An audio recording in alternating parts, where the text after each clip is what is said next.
I've been part of the American Canoe Association, looking at the new trip leader guide pathway that the American Canoe Association is coming up with. So the ACA uses the term trip leader. We use the word trip coordinator. And so there is a little distinction, at least in my mind, between a leader and a coordinator. Um, I think we're from the ACA's perspective, they're thinking of the leader as the guide in a lot of perspective. When we talk to folks, say you're the trip coordinator, not the leader, just from a liability perspective and a whole bunch of other things, I call yourself a trip coordinator, just kind of a little bit level below trip leader, even though we're basically doing the same function. So I think the first thing I just wanted to think about is, what is your responsibility of being a trip leader, trip coordinator, whatever you happen to call it. I mean, I think the idea is, and I'm going to start out with some requirements of thinking about big picture trip leader stuff. I'll talk a little bit about liability, and then Bill's going to talk about uh, more of the management sections of the trip. So I'm just going to kind of give you the big picture thinking through. Um, I think your job as when you're coordinating, putting together a trip or event or anything, is you set all the parameters. So whatever the parameter is going to be, you can get input, which is fine, but you're setting basically, we're meeting at this time, we're going to get off at this time, we're going to be meeting this day, um, this weather condition, and so forth. Your job is to make sure that you have the appropriate permits. And nowadays, permits is becoming more challenging. You're responsible for complying with the regulations, and you're responsible for making sure there's good communication. You don't have to do all the communication, but you're responsible for that. So it's a big task when you decide you're going to be a trip leader or a trip coordinator. You're encouraged to have skills. You're in canoeing, in first aid, and rescue. When you start going down the American Canoe Association path, there's actually requirements for skill assessments for canoeing, first aid requirements, like for overnight trips, they're going to require wilderness first aid, and then river rescue. And so the idea is, as you step up and get more certifications and so forth, you want to be able to do that. From the club side, you want to make sure it gets on the club, either newsletter, email lists, or websites. So, your job's that. So, as a coordinator, you're really setting all those parameters for the trip. And I looked through it again today. If you have not looked at it, the club has done a pretty incredible job of resources. This is the resources on the bottom of the page for trip coordinators. But there's also information about how to get insurance and so forth. And I know Bill and Catherine and Debbie have all done a really amazing job of putting resources there. So there's all sorts of stuff that's available from the club. Make it easier for you. So let's talk about the roles. Um, First off, there is the logistics paperwork work side that Bill's going to cover at the end of this. I'm not going to get much into the details of that. Um, But again, that's one responsibility as being a trip coordinator. The second one, which is a lot more challenging in most cases, is group management. And the longer your trip is, the more group management comes into play, and the more to be able to be thinking about it. And so I think we'll talk more about group management a little bit later. And then the third role I think of is risk management. Your job is to be evaluating the risks. And if you don't know the section, like, Penelope, we were talking earlier about going to the section of the Rio Grande, you're talking to people, trying to figure out what kind of risks we're associated with, what's in the area. And your job is to be thinking, your folks are there to have fun, they're there to have a good time and so forth. But as the coordinator, risk management comes to play. And I'll give you some factors about risk management. So your role can vary. You could be a leader. You could be an instructor, because a lot of times people are coming with groups because they don't have a lot of skills and experience. In some cases, you can be a cop. The old days, it was really nice just to pull up to the side of the river at lunch and get a beer or two, or if you were younger, something else from Colorado at lunchtime. Your job is to make sure that you're following the ACA guidelines and also your trip remains safe. So sometimes you actually have to be a cop. You have to say, don't do this. Or one of the big challenges we have is to protect the environment while we're there. And you see people running across cryptographic soil or sensitive soils. Your job is to say, hey, wait a minute, we don't do that. So that could be sometimes part of your role. Um, you should be a rule follower because you're the ones setting the stage and people are going to follow you. So as a leader or a coordinator, you're there to really, uh, to be the rule follower. And I think it's more setting the example than anything else. And then finally, I kind of think of the counselor, the peacemaker, or the psychologist. I don't know how many times, especially on overnight trips, some dynamics happen, whether it's between individuals, between couples, between you and campers around and other people around. But a lot of times you need to be the peacemaker or you need to be the counselor. And so just think about that. I mean, I don't spend a ton of time on it, but you're there to be able to, sometimes you'll have to smooth things over. Now, one thing the, I just did a bunch of sessions earlier this year talking about leading groups and so forth. Thinking about, um, I've been an instructor for, geez, many, many moons, and I always want to give people tips, but some people don't want tips. And so one of the biggest challenges I've had to do is not be an instructor all the time.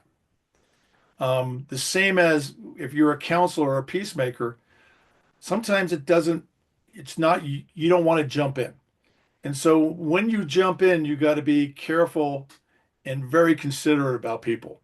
So a lot of times I will ask people, hey, if you want instruction, I'm happy to give it to you. If you don't, I'm fine. I'm not going to say anything. And the same thing with a counselor and a peacemaker. Sometimes you may actually have to take more of that cop role and jump in, but a lot of times you can sit back and just say, okay, yeah, it's a little uncomfortable, but maybe I can back out. So that's your call a lot of times, and you're doing it on the fly. But I always think it's worth thinking through all that before you get started. And if you have questions, feel free to jump in, raise your hand, or do a chat, and stop me. And so this question, I just really want you to take a few seconds to think about this one. And it's why do you want to be a trip leader? I think it's really important we evaluate why we want to be trip leaders. What would be and what do we expect from the trip? What's a good outcome? Is it people have fun? Is it to be safe and so forth? These other questions are more supplemental, thinking about what's your comfort level, your ability level, and then do you have any personal life challenges that may interfere with being a coordinator? Um, I was running the U.S. Nationals down in Salida when I just started a new job the week before that.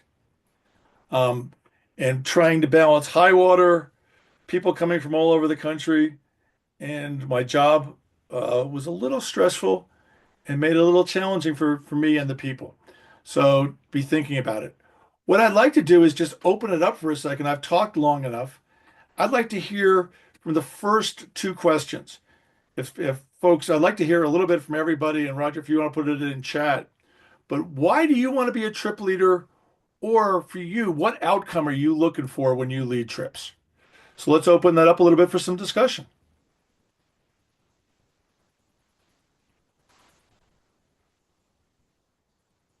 Well, I mean, mine's kind of simple, I think, which is just I really appreciate the effort.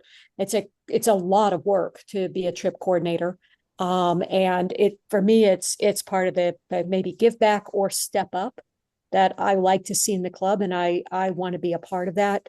So, I don't want the burden to be on the same people all the time. So for me, it's just, supporting the club and growing the number of people who can be a trip coordinator. And Brookie loves that answer.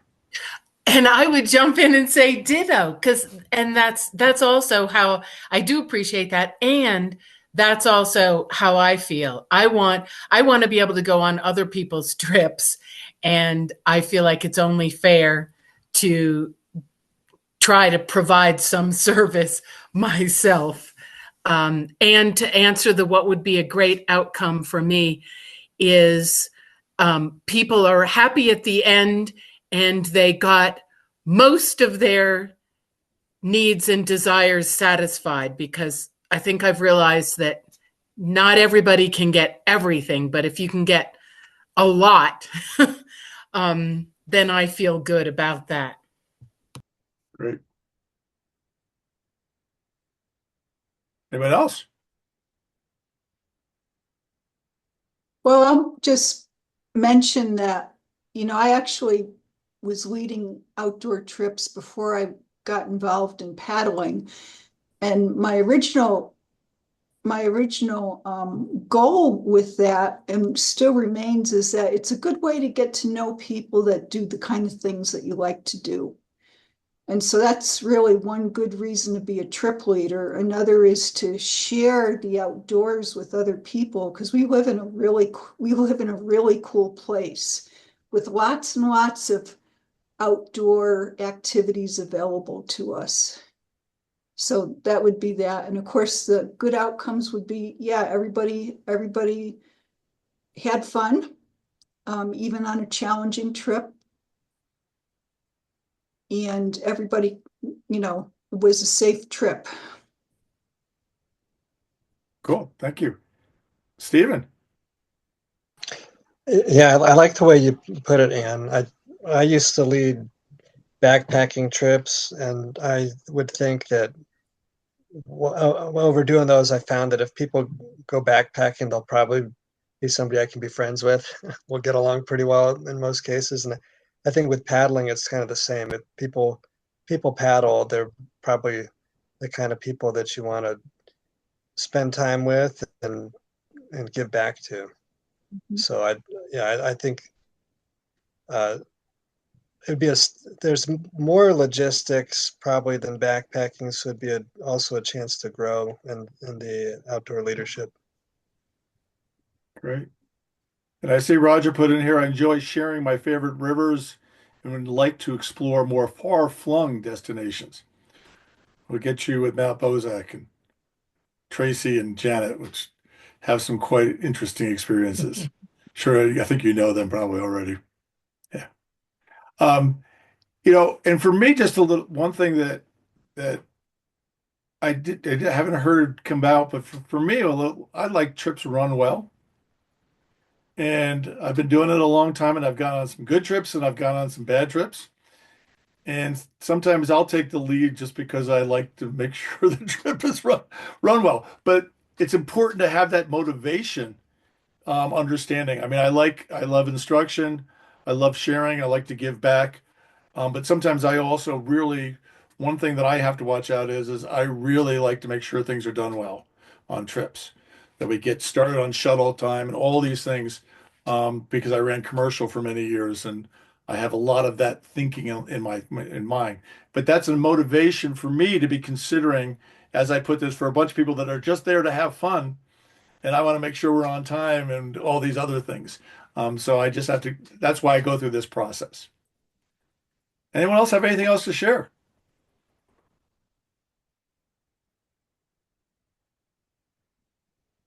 Bill or Penelope?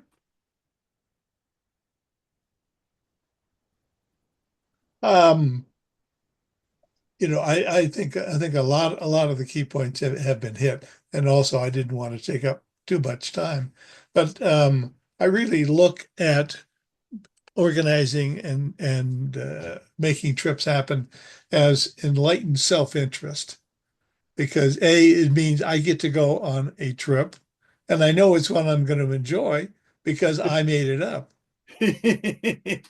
I love it. And also, you're earning brownie points. And when somebody else comes up with a neat trip And maybe they're trying to decide, they've got limited space. They've got to decide which of the applicants they're going to want to have along. I want to be in the positive column. And I think a very legitimate and constructive way of doing that is being a cheerful trip coordinator who made opportunities for them in some previous experience. And you've made lots of opportunities that I took advantage of, and I appreciate. Okay, well, like anything else you do, if you set a goal and you understand what your goal and your motivation, a lot of times that goes to a better trip. So that's why I spend a little bit of time here. I think it's just worth thinking as you move forward. I just want to spend just a minute here thinking about what is your biggest concern or challenge, or any, what's your biggest issue you may have faced. So I'm going to open that up for discussion real quick. Sally jumped right in. Oh Go for it. man. Yeah, I think we've all been on a trip where the people did not gel and it became like herding cats instead of having just a friendly trip down the river. And I watched the trip coordinator pull their hair out over everything from safety to just simple getting along. And to me, that's the biggest concern is trying to make sure that you coordinate a trip where everybody can get along and work well as a team. And one point I want to just emphasize with what you just said there. You may not be the trip leader or the trip coordinator. You may be a participant, but when you see your trip coordinator struggling with that, supporting them as much as possible. That's really appreciated and helps sometimes helps things gel. What else? I've had more than once, and not on a canoe club trip, I might point out, but with people imagining that they're a better leader than I am, so this desire of other people to just take over, and it doesn't sit well with me. And I'm not and if I'm upset, I am not very tactful. So that's probably my biggest challenge is people that, people that imagine that they're a better, or imagine something. Right? Someone hijacks your trip. Yes. Yeah, I've had that happen lots of times. Yep. What else? Anything else? I can't imagine somebody trying to take over from you, Jeff. I can be kind of wimpy, I have to admit, but I couldn't imagine somebody crossing you like that. It happens. I think that it's something that happens to every trip leader. So, here we go. Unexpected hazards. Roger put in here, unexpected hazards and the liability of being a leader. Yes. The one thing that we've run into on unexpected hazards, whether my daughter was just doing a trip in Oregon, I guess, and she was telling me that there was a tree across the river. She luckily did not do that section that day, but other people in the group found a tree across the river. We run into weather as our unexpected hazard. And then the liability of the leader. We'll talk a little bit more about, we're going to actually move into that section right now here in about a second here, and talk about how do you limit your liability. But the one thing great for the club is ACA insurance, following the guidelines on the ACA, you at least have insurance coverage. And Bill can tell you stories about how good that coverage is at some other point. Cool. Anything else before we move on? I would say my concern would be injury. Yeah. Having to deal with injury. So, Stephen, have you gotten first aid training? I didn't have a You got chance to nasty. take part in the wilderness first aid they offered. I have taken it years ago. Okay. Can you hear me? Yeah, I've had first aid many, many, many years. I still hate to be the first aid responder on a trip. Um, but I've had it. But the more that you can get training or have someone else on your trip that can help you with that, important. But yes, injury is a major concern, especially overnight trips. And we'll get into that a little bit more later.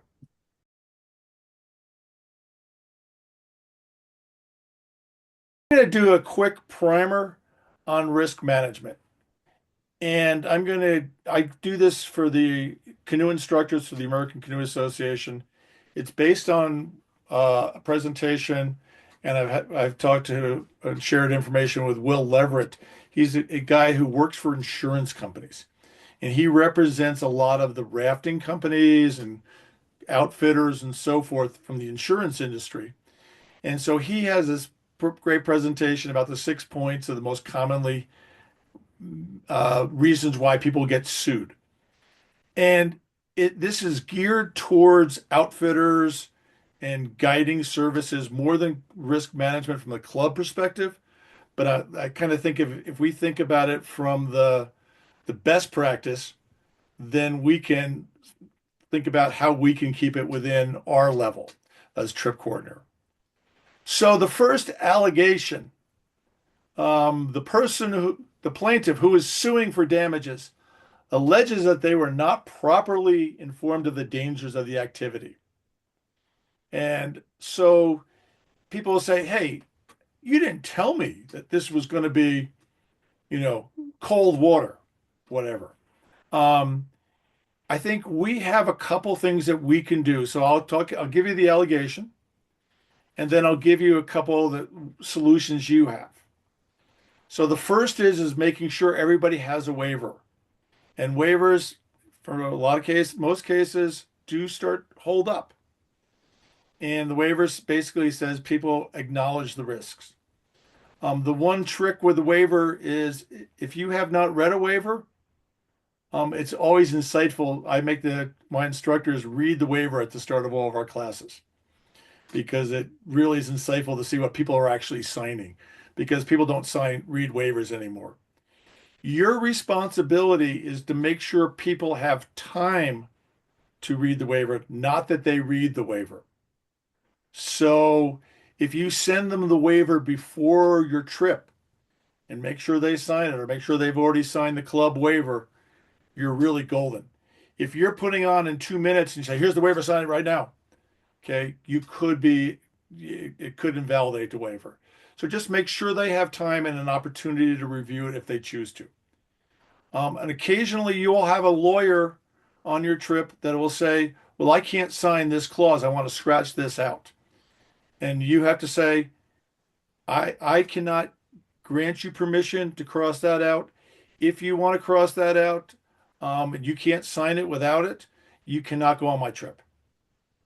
So it's I've had to do that with a lawyer who's wanted to change the waiver for him. And I said, I can't do that. You have a choice of either signing it or not. And by not, that means you can't go on my trip. And he ended up signing it. But anyway, that's just one of those things. The other choice is we've acknowledged through the waiver. You can then acknowledge through your safety talk.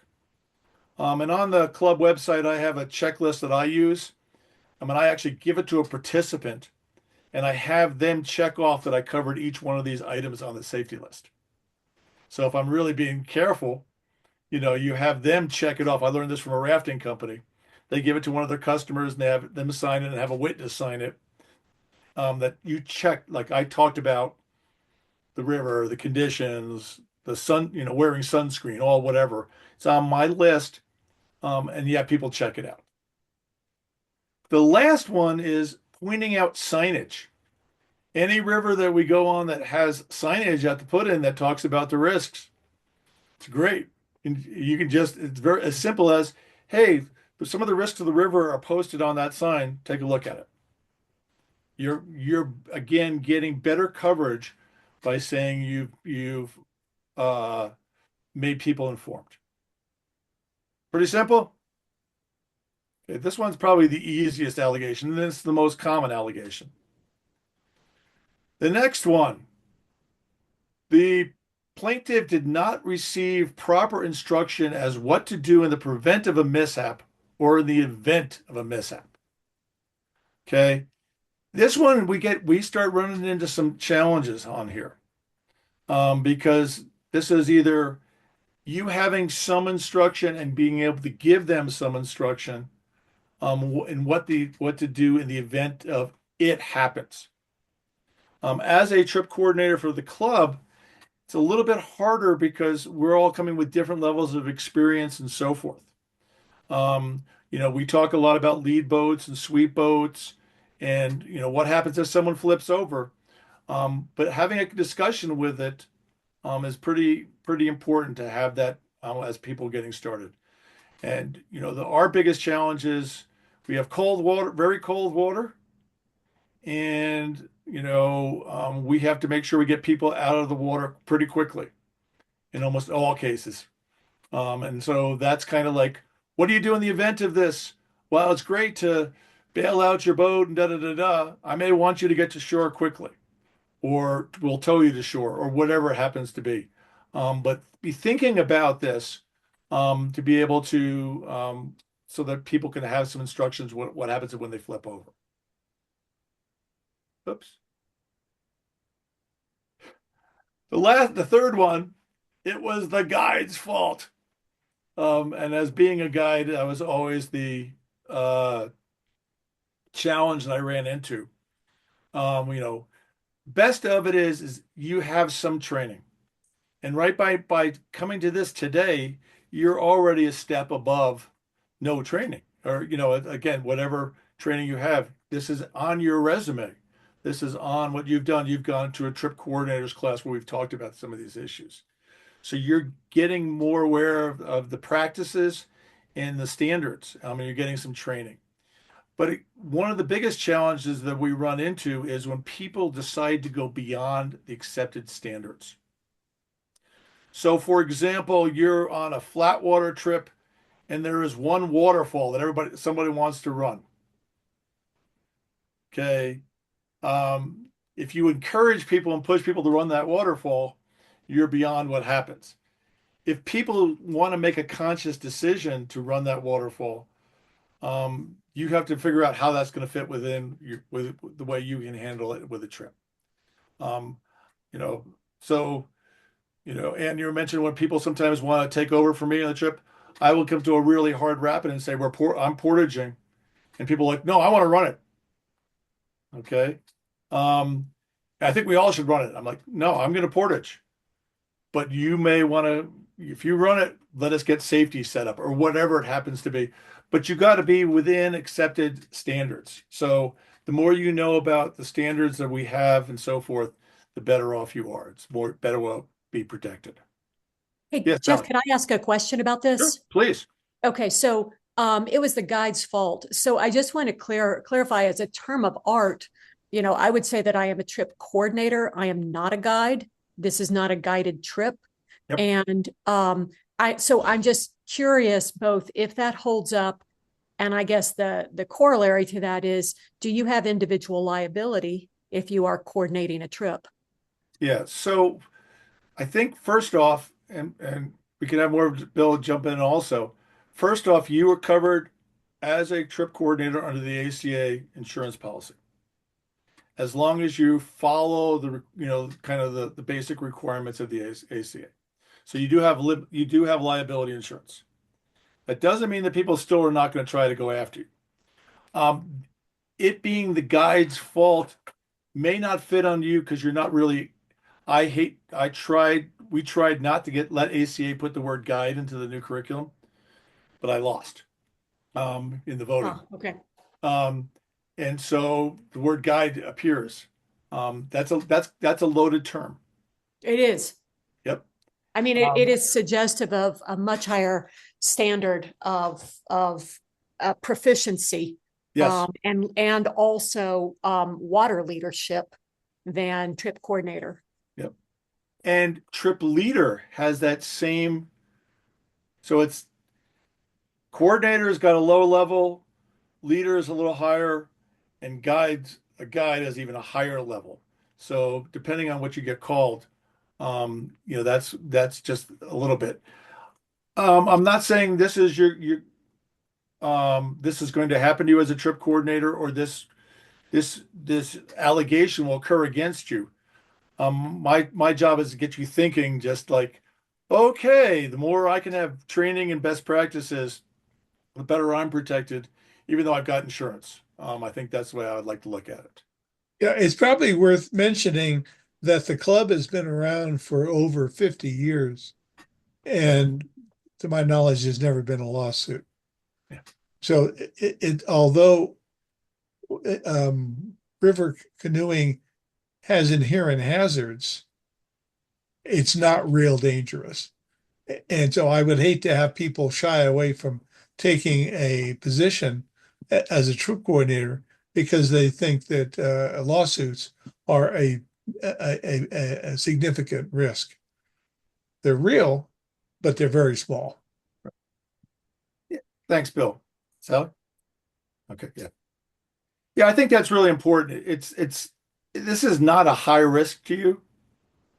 But if you're aware of these, what would happen or what could happen, it just makes you better. At least for me, it helps me think about when I plan stuff.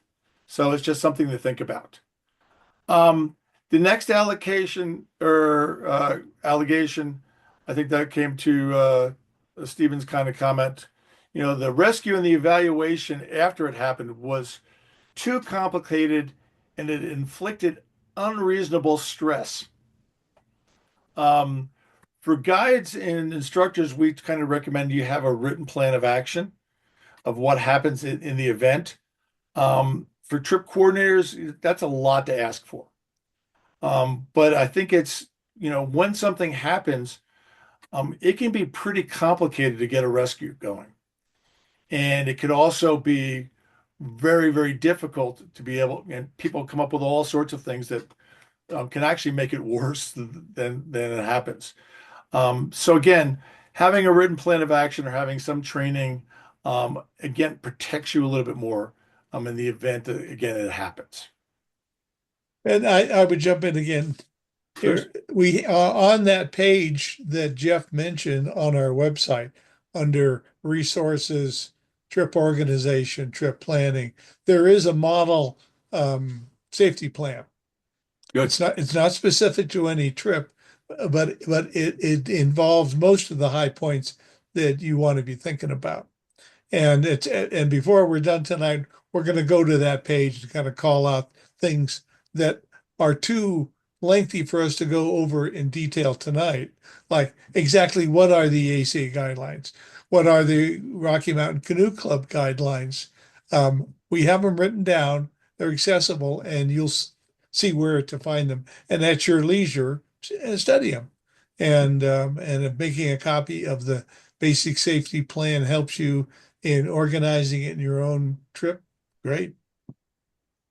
And Berkey, correct me if I'm wrong, but is it class 3 and class 4 overnight trips? You have to file a rescue plan before the ACA gives you insurance? So this And is for Bill. Oh, And yes. yeah, Brookie is right on both scores. I have become the ACA contact for the club, but she's quite right. We only have to notify ACA in advance of a trip if it's class 3 or above. And if it is class 3 or above, we have to file a fairly detailed plan. and again, that's just to get insurance, mainly to get insurance. Exactly. And so, yeah. But again, it's a real good idea. It's take care of this allegation. The next allegation, which is a real interesting one, was the equipment failed, which caused a mishap. Now, if you work for an outfitter, having an inspection of your life jackets, having an inspection of your gear and the bus and everything else is really important. But as individuals and being a coordinator, the one thing that does happen a lot is we do share equipment all the time. I don't know how many times people have borrowed canoes out of my garage. I give them canoes all the time out of my garage, or people want to borrow a paddle or whatever. Um, just something to think about. Is it in good condition and is it safe for someone to jump into your boat? Um, and so I put that here just to be thinking about, you're letting someone share your equipment, and people are sharing equipment. Make sure you've had some thought about, is it safe and properly maintained? And especially the way outfitting goes in boats. Um, I put my daughter in a boat one time and she couldn't get out of it. Luckily it was in a pool and I was able to grab her right away, but she was so tight in the strap she couldn't get out. So just be thinking about that if you are sharing equipment or people are sharing equipment. Oops. And then the final allegation. We were in the wrong place at the wrong time when it happened. Lightning, flash floods, new hazards, whatever. It can happen. Stuff does happen all the time. I mean, I think it's pretty amazing. So if you have a trip plan, great. You have some training and experience to what happens. Um, we had a lot of people talking about backpacking. Um, One of the challenges we run into rivers, and it actually happened to folks on the San Juan last year. They camped and a flash flood came down one of the side canyons. And so, what is your plan? What to be able to have it? And just to be thinking about, if you can have a trip plan, you have some experience of what happens when it happens.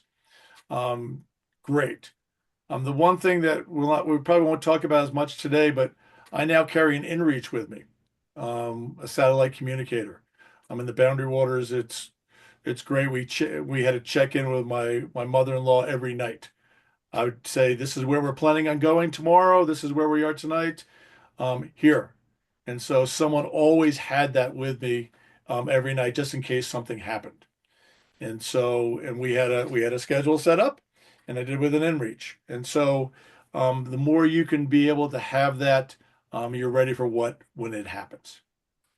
So I think that was the last. Yeah, that's the last comment I had on risk management. Does anybody have any questions or thoughts about what we've covered?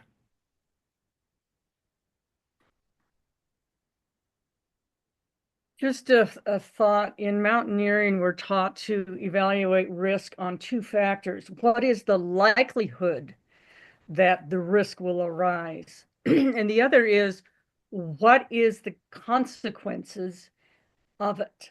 So if you are, well, Anne knows this well, if you're doing backcountry skiing, you're going to evaluate avalanches first on what's the likelihood that a slope will slide. But even if you have a slope that maybe moderate hazard, you won't want to go there if the consequences will be fatal, if it's going to take you over a cliff or something. Yeah. So one of the things I have learned over many years is to look at things not just what's most likely to happen, but if it happens, what happens next, kind of thing. If if an avalanche takes you out into a flat valley where people might be able to find you, that's one thing. If it takes you over a 200-foot cliff, don't go there. Yeah. I think Penelope, you're right on the money there. In the Boundary Waters when we're canoeing, if there's a class 2 rapid, I probably walk around it. Um, you know, because the consequences of anything that would go wrong in the middle of the backcountry that far away, you take that evaluation. So yes, 100%. Anything else?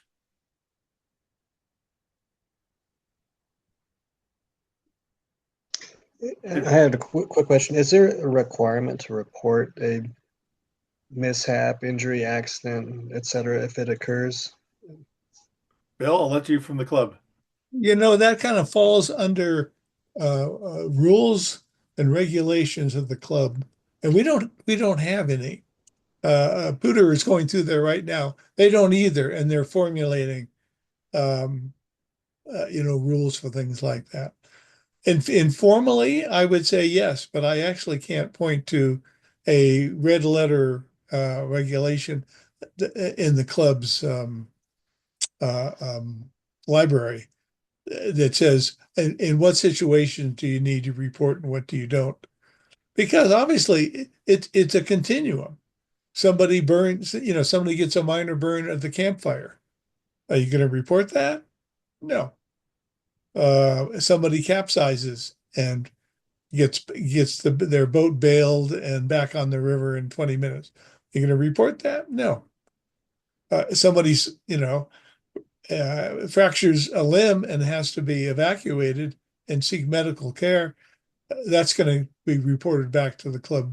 Uh, but we don't actually have any hard and fast rules on that. So we'll take that under advisement.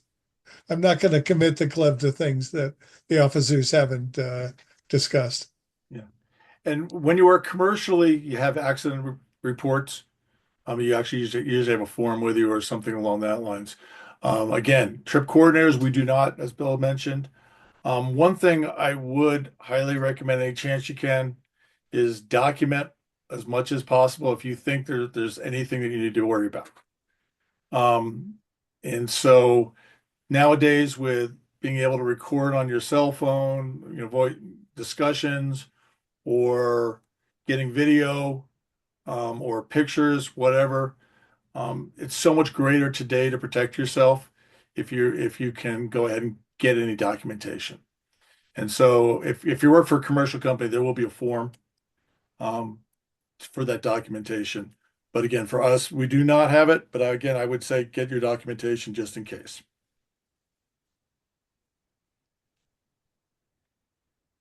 And I think I've had probably 2 or 3 cases in all of my years canoeing where I needed to document anything and nothing ever came of it.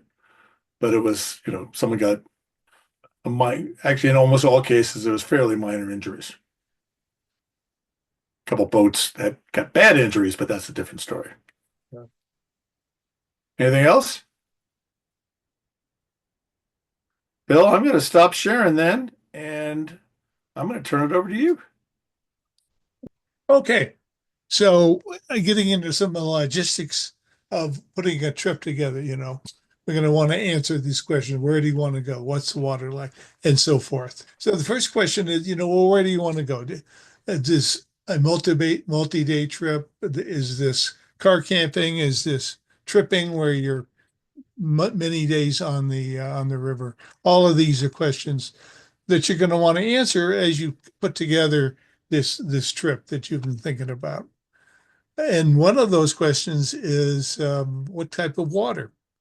Now, Ocean Bay really doesn't apply to us unless you're looking at a very long distance trip. And we have had trips that have gone to coastal Florida, but for the most part, it's moving water or lakes. And I'm going to have to minimize the slide that shows everybody so I can see the right-hand side of the slide. And so, one of the questions we want to answer are, well, what are the hazards on the particular type of water you're going in? Are there tides? Are there winds? Are there waves? The water temperature. And of course, water temperature, it can be a key concern in the Colorado Plateau and the Intermountain area. Flow conditions, classifications of rivers, all this information you need to accumulate to help you evaluate what's going to be a reasonable trip. And such things as the length of the trip, the difficulty, and the remoteness. Hey, Bill, can we go back real quick? Sure. So if we talk about these are the new characteristics that the trip leader class for the ACA was built. The one that I hadn't thought about as much is remoteness, and that goes into difficulty of rescue. Right. And if you think about a lot of the trips, we had a lot of discussion about a lot of the trips we do. Once you put in at the put-in, you're in a little canyon for a while, and it could be a day trip, it could be a very short trip, and you're in the middle of something that's pretty remote pretty quickly. And so I just like to just to put that again, thinking in your brain that the road's going right alongside you. You could run a lot more difficult water and whichever, but when you start getting into remote locations where, I mean, even Ruby Horse Thief, I mean, luckily there's a train track you could possibly walk out if you needed to. If you're on the right side of the river. If you're on the other side of the river, no. Um, but as you're thinking about the remoteness, that just really is something to be thinking about from a rescue or a planning stage. Thanks. And that could go into the decision of whether a spot or an inReach device would be called for. If you indeed are in a very remote area where you getting out or other people getting in are going to be a challenge, then having some communication device makes a lot more sense than, as you say, Ruby Horse Thief or Evans to Kersey. Well, so how do you find out about, whoops, I advanced too far. How do you find out about places to go? I would probably change the order of these. It's fixed in Debbie's slide, so I couldn't do that before this. But a first spot to go would be the archives on our website. We don't have a newsletter anymore, and so really website substitutes there. And there are literally dozens and dozens of trip reports with information about best time of the year, river level, access points, both put on and take off, river hazards. So that would be a first place to look. If we can't find any trip reports on our website, and you're going to an area away from the Front Range, then contacting other paddling clubs. I did that years ago when I was putting together trips in the Jackson Hole area. And it wasn't a canoeing, but it was a kayaking club. And they provided information to me on a river that I hadn't done before up there. In this case, it was the Buffalo Fork. So, and of course, talking to friends and friends of friends about particular lakes or rivers. And again, I've got a problem where I'm going to have to move my Zoom toolbar around so I can read all the scribe. So weather conditions. Um, Again, if I were doing this slide today, I'd probably take newspapers out. Not that useful, but I think almost everyone will probably use the internet and some of them are giving very good up to 2 week forecasts. I like Weather Underground myself. But when you're thinking about weather, the four W's, some of which have come up before, the water, temperature, and flow, the weather, the winds, and the waves. All of these go into determining, is it a suitable trip, or is there a particular time of year that would be better than others?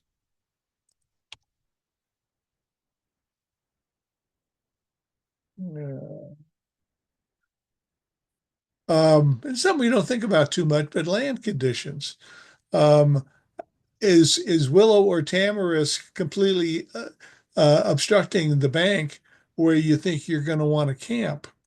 Is the slope of the camping area or the slope of the takeout a real challenge? We discovered that last year. I don't think any of you were on Ruby Horse Thief last year, but we went to a new takeout. We camped at Dog Island, which suffered a significant burn about 8 years ago, but has largely recovered. Well, Dog Island has an extremely steep bank. It's about 30 feet from the river level up to the camping level. And I will never pick that camp again. And if I had asked more questions, I would have discovered that in advance. But, it's not just river and weather conditions, but also conditions about things that you might encounter when you're either having lunch or whether you're at your camping spot. Laws and regulations. Jeff's already talked about the club waivers and the ACA waivers, but many of the rivers that we paddle are under either BLM or Forest Service, or in the case of the Tetons National Park Service, where they have specific regulations about things like what kind of, how do you handle human wastes? What kind of toilets do you need to take? How are trash and ashes from fires? What kind of cooking implements are allowed and disallowed? And some of that could have to do with fire bans, whether you can have glass. A number of people in the party. There are a number of regulatory agencies that do limit the size of the group. Ruby Horse Thief's a good example. Those campsites could accommodate either up to 14 or up to 25. And so when you're thinking about your trip, you need to be thinking about what's the appropriate size campsite, for instance, and boat gear requirements. Ruby Horse Thief, again, is a good example.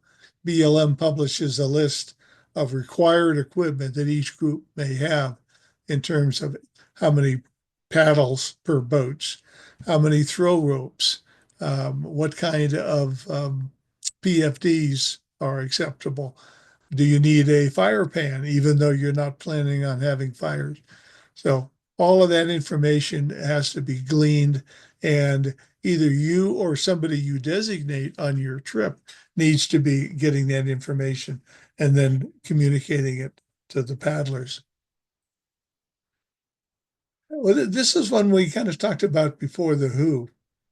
You need to be thinking about what kind of skills they need.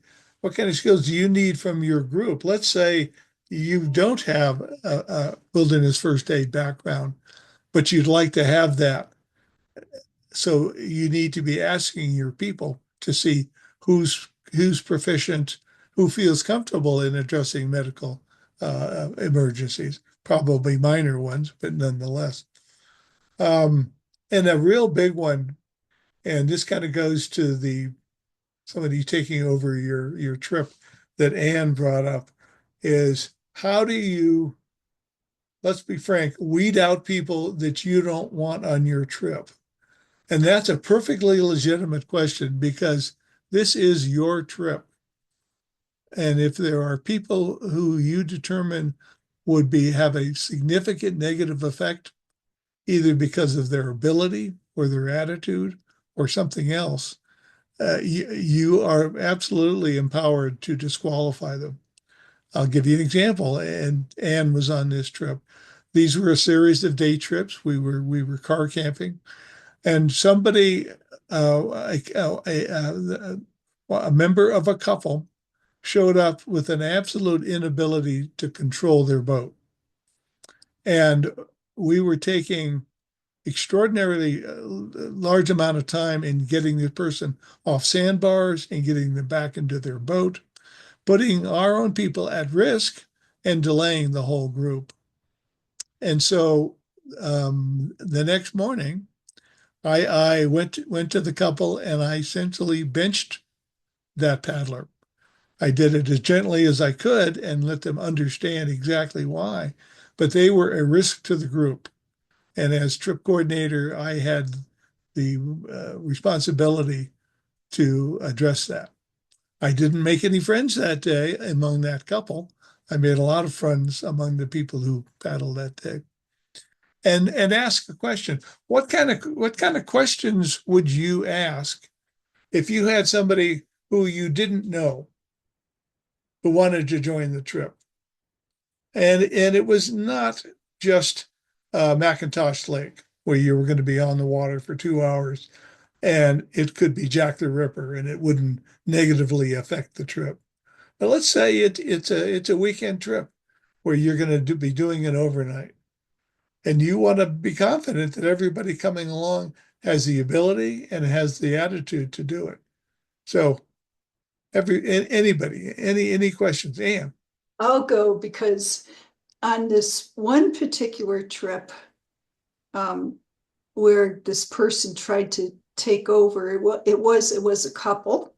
It was people I'd never paddled with. So I said, let's meet at Union before Union was so expensive. Let's meet at Union. Let's paddle for the evening. And since we don't know each other and we've never paddled before. And they passed that test.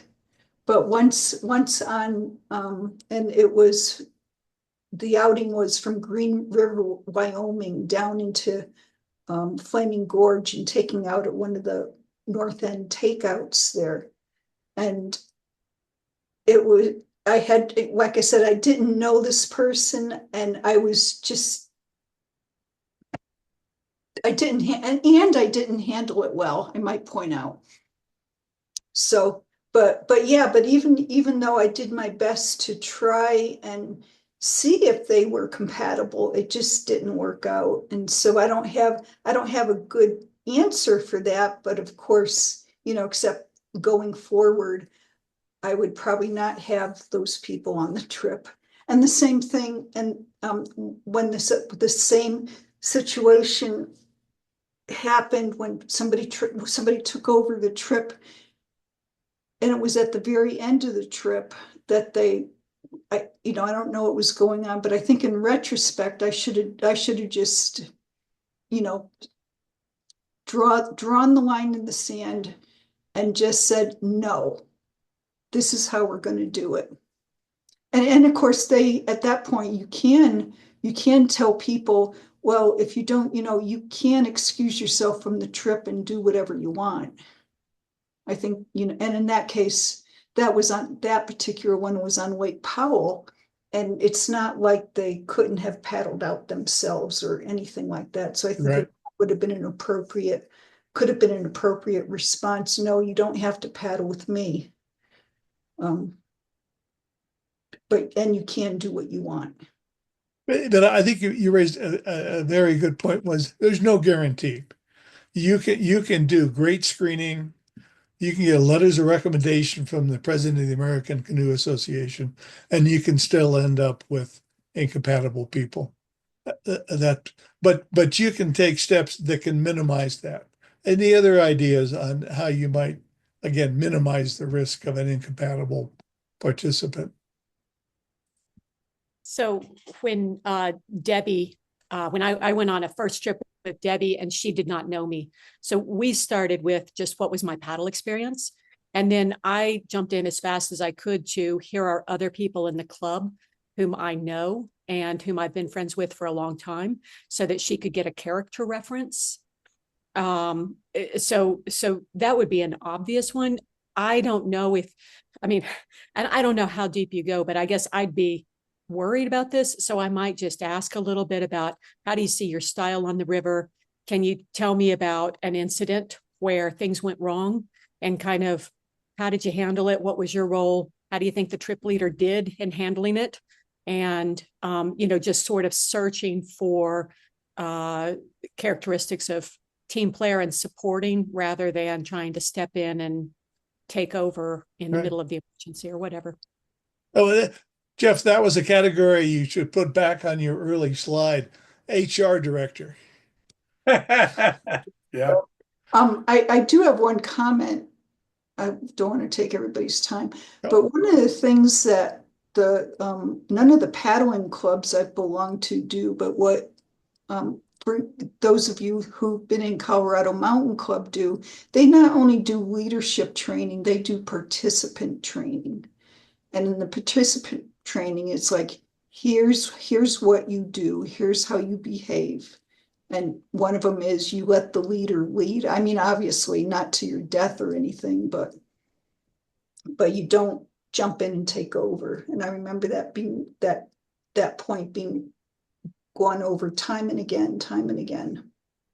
And we don't do that, but going back to one of Jeff's earlier points, part of your job as trip coordinator is to be an example. And so that every trip a person goes on, he sees multiple examples of what you do, that you give deference to the trip coordinator, or if the trip coordinator has designated a river leader, because sometimes you're doing sections that you don't have experience with. That doesn't mean you can't do the trip. It means you bring somebody on board who has that river experience. I was going to add, one of the things that we could ask is how much outdoor experience do you have? Starting if it's going to be an overnight trip, do you backpack? Yeah. Do you camp? Mhm. What else do you do? Because part of where I found trip coordinators struggling is where they have someone who doesn't know how to set up their tent or was doing something that was environmentally incorrect. So that's another set of questions that we could be asking. In sailing, the phrase is there can be only one skipper on the boat. And ultimately, the skipper is the skipper. And maybe that's another phrase we could adopt. No, absolutely. Yeah. That And sounds that's where, like a good topic for a safety talk at the river before you set up. actually, Roger put that comment in the chat. Will you accept my decisions? Ah, Yeah. Yeah. I mean, that's You know, and again, there's no guaranteeing that they're being honest, but at least you've done your due diligence and you've listened. And every experienced trip coordinator has horror stories to tell. Some pretty mild, like the one I shared. That didn't ruin my weekend, even though I ruined that person's weekend.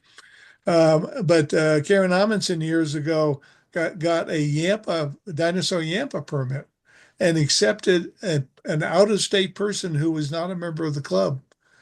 Um, I owe Karen a beer at a local tavern while she explains to me why she let that happen. But hey, stuff happens.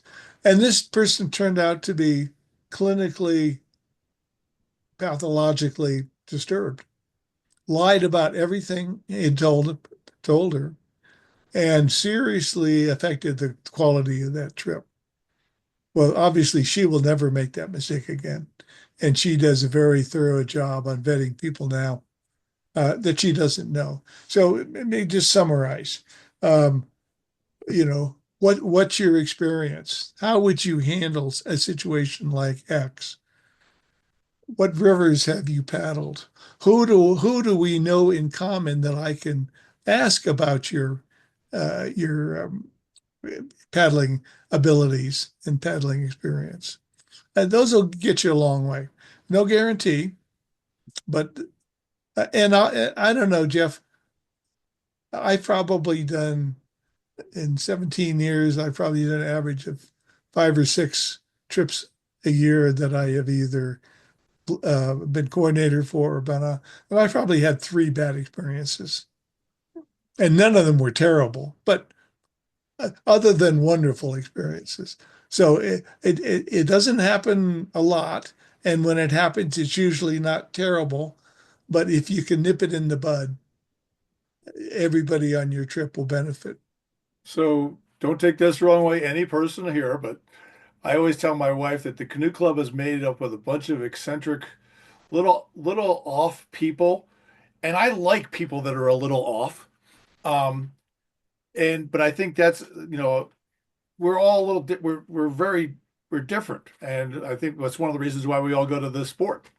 Um, and that's probably the group dynamics can be the biggest challenge always, and accepting how crazy we all are. I like to start from the thing. The fact is, hey, you know what? Someone's going to go to the canoe club. I know I'm off, at least from the general path. And I like that because I think we're all a little semi crazy. And I think we just got to figure out to make sure we get our balance correct.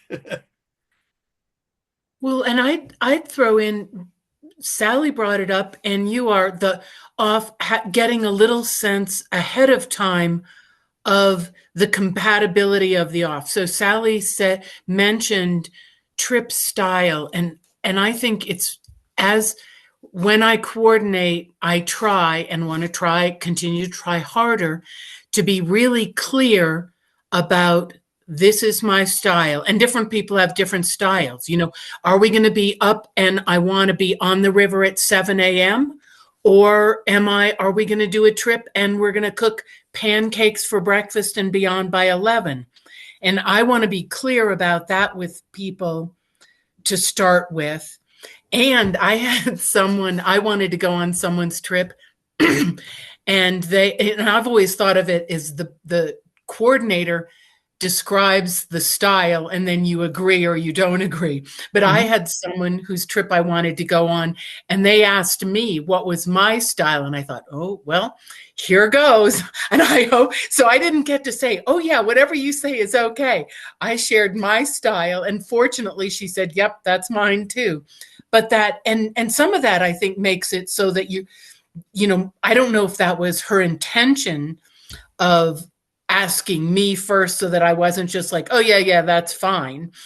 But again, getting clear on your styles and whatever one might get someone to share upfront about how off they are, as you say, Jeff. And Brookie, you're right on there. Just Bill mentioned trips that we've had more challenges with. A lot of times it's been the trip leader.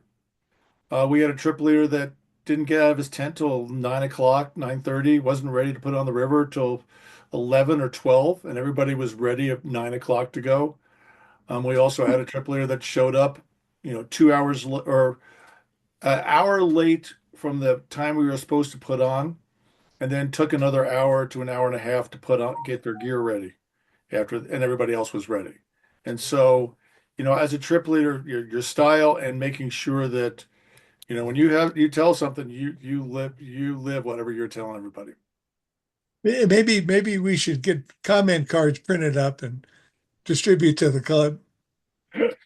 Like Perco's coffee shop. How did we do? I'll give you 5 stars, Bill. Okay. Is any other thoughts on helpful ways of evaluating participants, especially if you don't have experience? Those are some really good suggestions. Thank you. So equipment. So different trips, are going to require different equipment. The Niobrara trip we're going to do at the end of May. It's 2 days of car camping, so no equipment in the boat. Ruby Horse Thief is one overnight where we have community equipment, group equipment that needs to be shared. Somebody's got to carry the groover. Somebody may need to carry a tarp for rain. We have example equipment lists on the website at the site that we talked about, and we'll take a look at that. You may compile your own, but if you have people who are new to canoe camping, they may very well appreciate to get some suggestions, not just on the agency required equipment of an extra paddle or a throw rope, but just the basics of canoe camping. I'm going to throw out this scenario and I'm going to shut up. And Roger, you're going to have to do this through chat. And anytime you put a word in chat, I will be your voice. But I'm going to give you. I like to go through probably maybe scenario 1 and scenario 3. These have all happened to me, so there are true stories. And what I like to do is get you to get your opinion on it. So here's the example. You get to put in for an easy class 1 river. And this actually happened to be Ruby Horse Thief one day. A couple shows up in a Coleman canoe. They had horse collar life jackets. They had taped wood paddles. They were wearing blue jeans, and all of their camping gear was in trash bags. Just the regular trash bags. And we were at the put-in. It was a club trip, and the question was, what do we do? I'm going to stop sharing here so we can see each other. Okay. You guys solve this one. So had you talked to them beforehand? Do we know anything about their skills? I was not the trip leader on this one. Okay. But these folks did show up. They were at the put-in. Okay. Do we have, I don't know what the current regulations are on life vests on Ruby Horse Thief. Can you comment on what the requirement is? I believe it's a type 3 white water vest. I believe now. It is. Yeah. At that time, I don't know if that was the this was many moons ago. Whether it was actually that it wasn't permitted. It wasn't a, it wasn't a permit river at the time. It was go down the river, but yeah, I don't know. Okay. Where were the oars taped? Blades, Paddle blade? blades. Okay, so it looked like this could be a complete fault failure or a complete paddle failure while on the water. Mhm. Okay, I'll let others jump in. Well, maybe one of the reasons it's a good idea that BLM has required Yeah. equipment, like an extra paddle for every two canoes. And I don't, and extra life jackets too. I think for every 5 boats, you need an extra life jacket or PFD. Uh, yeah, I'll jump again. Ruby Horse Thief is like a 7 hour drive from the Front Range, so you leave them on the beach, and that's a blown weekend. Is there a way to save that weekend for them? And I always carry an extra PFD on every trip. And I have on more than one occasion had to use my extra PFD for myself because I left it hanging on a post at lunchtime. But many other times I've lent it to other people who have had theirs blown away or who left it at lunch. So hopefully an extra PFD can be provided and As Roger paddle. put in there, help them out with gear sharing if possible, which is Yeah. exactly what you're saying. Yeah. And hopefully, in their inadequate, the fact that they have their gear in plastic bags, if it's Ruby Horse Thief, I, I could live with that. I wouldn't leave them on the beach for that. So I'm gonna bring you back to Penelope's comment of consequences and probability or risk and um, what do you how would we evaluate the situation? Again, because Ruby Horse Thief is at normal water levels, class 1, and shore access is virtually continuous. If they did capsize and got wet, um, we could almost certainly find dry clothes from other boats that would allow them to proceed safely. Okay, Stephen? Yeah, I think you'd want to pull them aside and turn it into a learning opportunity and be very clear about here's what I'm concerned about, and let's talk through what might happen here and what we're going to do. Because if you're in blue jeans, and even if it weren't a capsize but just the weather turns bad, that like in one of the other scenarios, you're going to be really uncomfortable and a liability. So yeah, just being open about talking about what's going on and what you know um, what the rest of the group might have to consider to help them out. I really like that. And just one thing that to go back to some of Anne's earlier comments, I agree with Roger, and the risk is pretty low for Penelope, but I think setting expectations now is really important. They need to understand that they are being perceived as a possible liability. And I'm not sure exactly that I'd use that harsh a term, but I would be clear that the rest of the group is concerned that they will need salvaging, and that here are the things they need to do to take care of themselves and to be team players, so that the group will not feel that they are kind of a liability both to the safety and to the fun. Great. So I'm going to give you the answer, at least the answer of that trip, and that was a much earlier part of my life. The weather was pretty reasonable. I think it did rain on the trip, but it wasn't. It was so warm. It was a warmer trip, so it was it wasn't too bad. Couple came on the river. Yes, we did share. Some people did some equipment sharing with them. We all had extra paddles. Their paddles made it all the way down the river. They turned out to be a very delightful couple and ended up checking out our gear the whole time down the river. So it became a learning experience. They were really into it. I don't remember if we saw them again after that trip much, but they learned a lot. They were very delightful, and we just watched out for them a lot.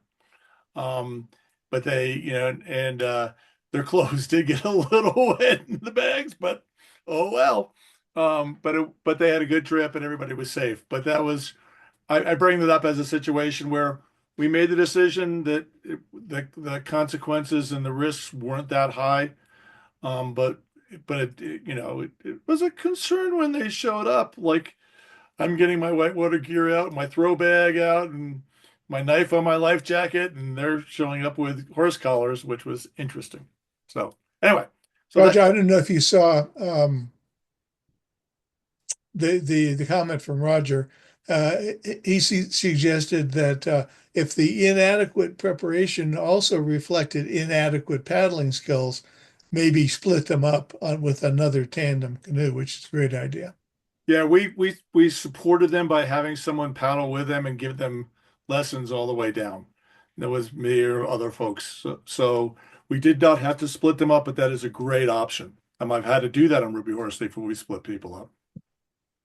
Cool. Let's go to the next one, Bill. Okay, let me share again. And I'm just going to give you the answer for this next one. We're not going to debate it. Oh, wrong one. Just for time.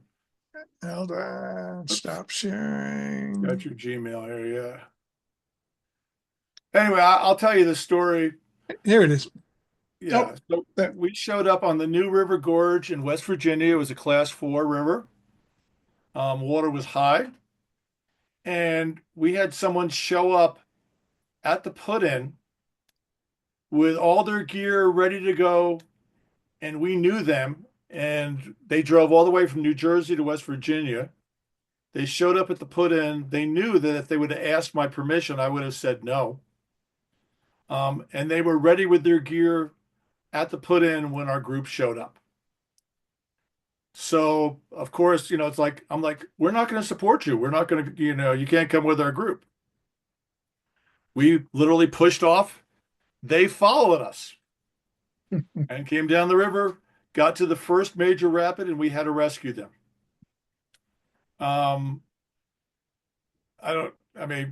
What I learned from that situation was I don't post details of where we're meeting or times we're meeting on trips for public notification. Just as a trip, you basically just, that was one of my learning lessons for that thing was too much detail was out. I think that was in the days when we put everything in a club newsletter. And so people saw that and did not have to respond to me to get all the details. So anyway, I brought that up as a situation. It was one of the craziest ones when I was a trip leader. We got 3/4 of the way down the river. They flipped again in a rapid that was undercut and dangerous. It's called an undercut rapid. And I'm in a micro eddy at the bottom waiting for them to come down or whatever, and found out that the guy pulled over the shore, was drinking a beer with his son while I'm in a micro eddy waiting for him. Anyway, so I changed my practices, but just to be aware of stuff like that can happen on a trip. Okay. Let's go to the last one. I was going to say it's just one of those stories of trip leading. Okay. Nope. And then the last one, as Bill's pulling it up, I know it pretty well because I can still picture it. We're on Ruby Horse Thief again. I got lots of good stories on Ruby Horse Thief. And it's getting late. We've been on the river. Wind comes up. We're at least an hour from our designated camp. And as you remember, you know what the wind feels like on that river? Mm-hmm. Blowing you upstream. It is downpouring.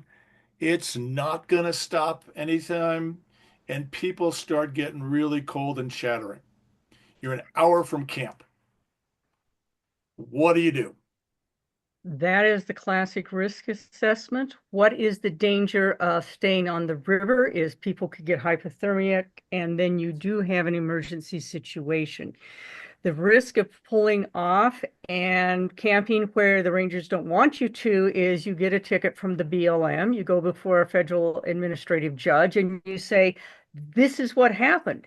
And if that administrative judge is an outdoor person, they say, okay, fine, ticket dismissed. Risk assessment is what is the consequence of staying on the river? People could die. You pull over, you camp, you get out of the weather. Other comments? No, and again, it depends on where you're an hour from camp, but what time of day is it? It may well be that an hour or two off the river is enough for them to recover, especially, and then you can proceed to your camp. But if it is already coming on, if you got a late start, it's coming on dark, and you are still an hour from camp, then I think Penelope's suggestion was excellent. Sally? Yeah, I want to be on Penelope's trip, but I also think it's situational. So, what time of day is it? Do you know if all the campsites are booked that night? So are you going to end up taking somebody else's place? Just what do you know about the situation? That might help make a decision. I can answer one of those questions. Yes, every campsite is booked. Right. Brookie. Yeah. I was going to say, at least when you've identified some issues, at least pull over, regroup, and make sure the people who are like, oh no, it's okay, put on that people who have extra clothes or get the time to put on extra clothes. And if they're available, if people have to share stuff, sort of figure out, all right, what can we warm up enough to go to our campsite, or do we need to, is there one nearby and we can beg to share with someone, blah, blah, blah. But I think at least the pulling over and talking and taking the time and giving the shy people the time to pull out their warm clothes that they didn't want to trouble anybody for, or et cetera, or even make hot drinks if it's, if that needs to be the situation. Someone might be able to pull out a stove and make some hot drinks. And, again, as everyone said, depending on time of day and situation, figuring out as a group, what's the best solution. Steven? One thing that happened to a friend and I up in Quetico Provincial Park, which is across the border from Boundary Waters. It was raining so hard we didn't dare pull out our tents because everything was going to get soaked. So we did the classic Voyager trick, is that we took the canoe, put it up on the paddles underneath, and that was our shelter for the night. Sleep under your boat. Stephen, were you going to make a comment? Yeah, I think it's probably following what Brookie was saying, trying to figure out what the issue is. Is it a gear issue? Do they not have their insulating layers on and they need to get that, or did they not bring enough layers and we need to try to get them something from somebody else's stash, or do we just need to get their core temperature up for long enough to keep moving and stop and do some jumping jacks and see what that does, just for a little bit longer, but at least to stop and make that assessment. So I'm going to give you the answer. It was a combination of what Brookie and Steven said, what we did on this trip. Not saying it's right, but this is what we did on this trip. We pulled over to shore. People dug through their bags and got everybody every bit of clothing that they could possibly get. We warmed up as a group. We made the decision that we could push on. We got into camp. It was a slog. Let me tell you, it was a slog, but we got into camp. Everybody stayed. We made sure that we had one boat that was a little lagging behind. We made sure that they stayed with everybody. But we got to camp. It was pretty late by the time we got to camp. Everybody was still cold, even though they wore every bit of clothing. But we made the decision not to risk the ticket to be able to do that. It has also happened on Roosby Horse Thief, where we had the camp at Me Corner, if anybody knows that campsite. where a group came in and they were just miserable and they still had to get down the Black Rocks and they couldn't do it. They asked us if they could move in on us, and we said yes. Of course, we were out of compliance with the regulations because we had too many people in the camp, but we made the decision that they could move in with us. Um, so I give you two different answers, really. One of which is we let someone camp in early with us, and then the other one was we put every bit of clothing on, got people as warm as we could, had a little snack, and slogged through to make it. But that's a decision you have to make. And I think that's probably one of the most common decisions we ever get is the weather changes and you got to figure out what to do. So the paperwork is really pretty straightforward.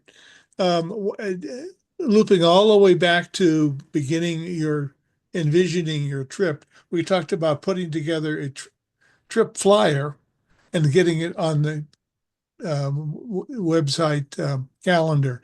That gets mediated through Brookie. So you look at flyers that are on the website and you get an idea of what kind of information you're going to need. You put it together in a Word document and you send it to Brookie and she'll post it on the website. Okay? So you've done all the things the previous 20 slides suggest. You put a trip together. And as I think we mentioned, if it's class 3 or above, or if the trip lasts more than 3 days, we need to get prior permission from ACA Insurance. And there's a special form we need to fill out. It's fairly involved, and I will help you with that. And we only have to do a couple of these a year, so it's not a big deal. And we've never been turned down when we make this request. Okay, so your second job is to verify that the people who have signed up on your trip based on your flyer are RMCC members and whether they're ACA members or not. And if they are, is their membership current and is their ACA waiver status current? So how do you get that information? Again, you get it from me. You get it from the ACA coordinator for the club, which is me. And I can do it several ways. You can send me a list of your paddlers, and I can send you a mini roster with their membership and waiver statuses. I can send you a link that will give you a read-only access to our online directory where you can get all that information. You'll see everybody else, but that's all right. And so with that information, then you go back to the people who have signed up and say, gee, Gary, I see that your ACA has lapsed. Are you going to renew that before the trip, or do you want to spend the $10? So you need to start that conversation. And I keep an Excel spreadsheet of the people going on my trip. What's their ACA numbers if they are? When does their membership expire? When does their waiver expire? And of course, if they're not ACA members, then they simply need to fill out an ACA waiver and bring $10. And all the forms that you would need are on the excuse me are on the website. And so again, it's on the RMCC website. It's resources, trip organization, and then you'll see all the links for the RMCC membership and waiver, the ACA waivers. Now, your people who are not ACA members can elect to either do an online waiver for this event, or they can fill out a paper waiver. And there are links to download those on the website. Okay, so that's all before the trip. Now, if everybody on your trip is an ACA member, and of 150 households roughly in the club, close to 100 are ACA members. So chances are you're going to have a number of ACA members. But if some of your paddlers are not ACA, and that's fine, then you will need to file a post-trip report and mail the fees, the $10 each, and the waivers to the ACA. But there's a step before that. On the website is let's see, can we see at the bottom of the page? There we go. On this same page on the website with resources, you'll see a link for the final trip report. It's an Excel spreadsheet. If you don't have Excel, you just print it and you fill it out by hand. And you send me the information on it, the names, really just the names, because I have all the ACA and waiver information. And then I will file online with ACA the trip report. I'll do fill out an online form for them. Your responsibility, good thing Jeff did half the talking, I'm running out of voice. Your responsibility within 3 weeks of the completion of the trip is to snail mail the trip report, either printed on a computer or hand filled out, the waivers and the fees to ACA to the address that's on that final trip report. And then you're done. The club knows that you have completed the report because you've sent it to me. And I get the acknowledgement from ACA a couple weeks later showing that they received the payments and the waivers. Any questions? This is fortunately is kind of the least complicated part of your job is the paperwork.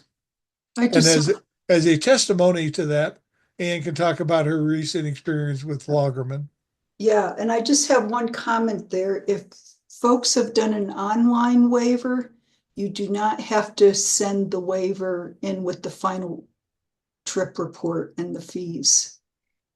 Right. Does that make sense? Yeah, so if they did an online waiver, you mail the final trip report and the fees, but there's no waiver to actually have to send with it. Okay. The only complication there is if they're non-members and they did the online waiver, they should send you the acknowledgement they got from ACA, Yeah. so that you know that they really did it. Yeah, and I had the people, and I had two people that were club members, not ACA members, but I did have them send the online waiver link, whatever it is, to me. Yeah, because I am a born skeptic. Oh well. Trust but verify. Huh? Yeah. But since they did it online, I didn't have to print out that waiver and mail it in with the final report. Okay. So any questions about this, the paperwork requirement? It used to be more complicated. We used to have to give pre-notification to ACA about our calendar of trips, and they would have to agree, and they always did. But they have done away with that, and we don't have to tell them about trips in advance unless they're class 3 or above or exceed 3 days. So I would encourage you, I was going to show you, but I screwed up my sharing, to go to the website to look at that resources, trip organization, click on the links, look at these forms, so that when you need to provide them to trip members, although they could do it themselves, but you're probably going to need to hold their hand. You're familiar with where that stuff is. So I have a question, Bill. If Sure. if you do overnight trips, but the overnight part is actually car camping, is that considered an overnight trip, or is it a series of day trips? Well, do you want to file separate reports for those separate day trips? I don't think you do. Are you concerned that you're going to exceed the 3 days? I think one of our trips, the Flaming Gorge one, is going to be more than 3 days, but we're going to car camp. Yeah, the 3-day thing is a non-issue. They didn't object to any of. In fact, after the second and third one last year, they said, "Why do you keep asking us?" And I said, "Because your paperwork says I'm supposed to ask." She said, "Okay, you have permission for the rest of the year to do trips of 3 or more." But for the first one each year, we'll need to do that, and I'll probably inquire at that time, and I say, "Is it okay if we don't let you know each time?"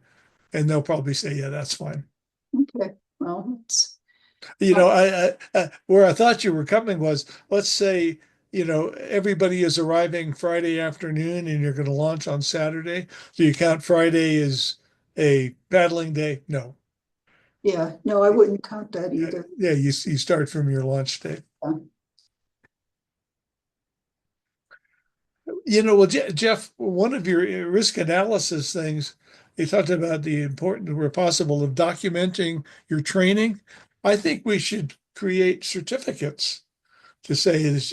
Okay, so you and I will both sign those, and you all will receive a certificate saying you completed Rocky Mountain Canoe Club trip coordinator training. Take Okay. that to the bank. Mhm. That and $5 will get you a copy. Well, Hey, and thank you Bill, so actually, out of much. curiosity, did is did everyone, are we the only people that signed up for this tonight, or are there people that signed up and that didn't show? I'm disappointed that there aren't more people. Well, I appreciate that. We had 2 people who wanted to attend but had conflicts, and I told them that we would record it, which we're doing. And then we had one no-show. So what that means is we had roughly 10. And yeah, we've had 15 to 20 in previous years. It's just a slow year, perhaps.